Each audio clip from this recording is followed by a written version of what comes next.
Every Game of Thrones season needs its wedding. That doesn't quite go right in the end. She knows that this is going to be a marriage of convenience, so she wants to make it as convenient for herself as possible. Otto doesn't mince his words. The only outcome is death.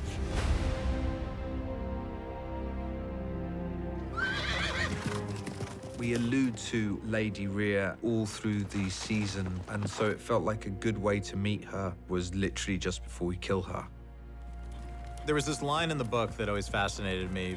Daemon's wife, the Lady Rhea Royce of Runestone, fell off her horse and her skull was crushed in the fall. And I read that and I was like, that's such a weird detail to include with no context around it. So I stared at it and I was like, well, Daemon obviously went home and murdered his wife.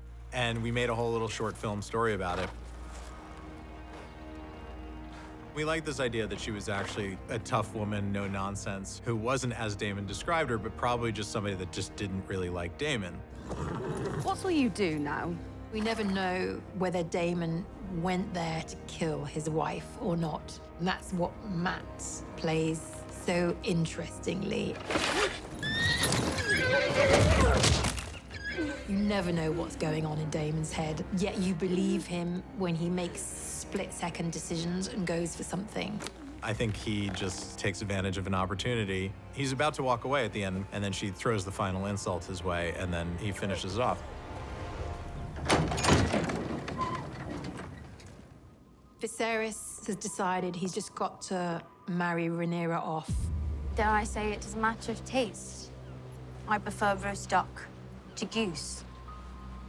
I cannot say why. They're trying to see if they can get along, because it's not a choice at the end of the day. It's the ultimatum, really, isn't it? It's humorous, but it's also just very clear that they're both at peace with their sexual desires. It's a very modern conversation set in medieval subtext. They're essentially agreeing to have an open relationship. Their fathers have both insisted upon this marriage pact. It's not either of their choice, but they decide to do their duty to their own family. I think they are like really forward-thinking as opposed to their parents who are like stuck in the past and old-fashioned ways.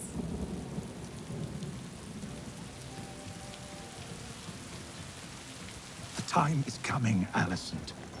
Either you prepare Aegon to rule, or you cleave to Rhaenyra and pray for her mercy. Alicent says goodbye to Otto. It's a lot for her to try and process, I think, because it's a conversation that she wasn't expecting, and I don't think she sees this side of her father often. These characters really struggle to get vulnerable, and yet in this moment, there's desperation there. I think he wants to say, I love you, and I'm scared for you. But those words aren't in this world's vocabulary.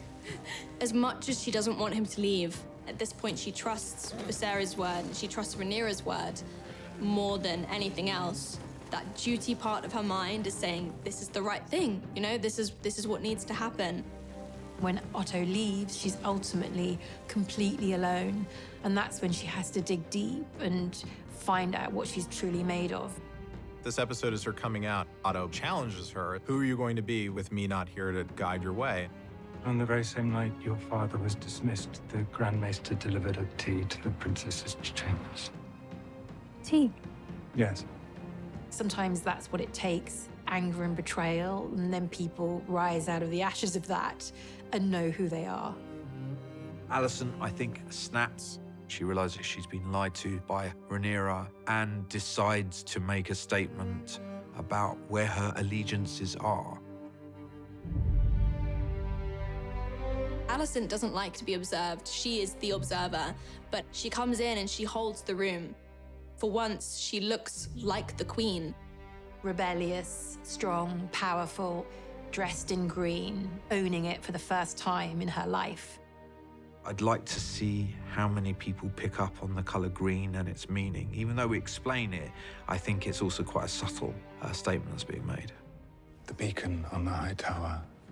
Do you know what color it glows when Old Town calls its banners to war? Green. She doesn't need to come in and shout and scream at Rhaenyra because of the dress that she's wearing.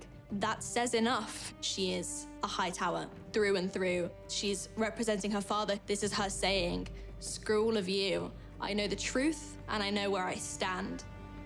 Congratulations, stepdaughter. What a blessing this is for you.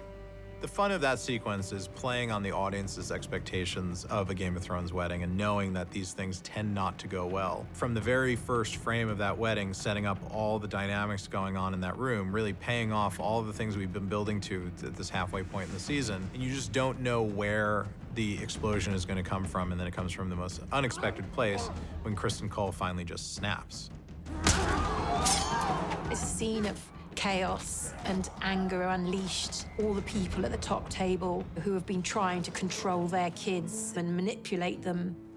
This is the result of that. Poor Viserys.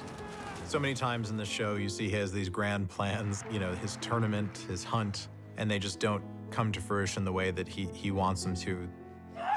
So at the end of this, the thing that was supposed to be a grand affair in the beginning of a long lead up to a great royal wedding, he throws a shotgun wedding at the end just to get it done. He quietly forces the Septon to marry them, with poor Laenor bereft over the loss of his lover. I am yours, and you're mine. Whatever may come.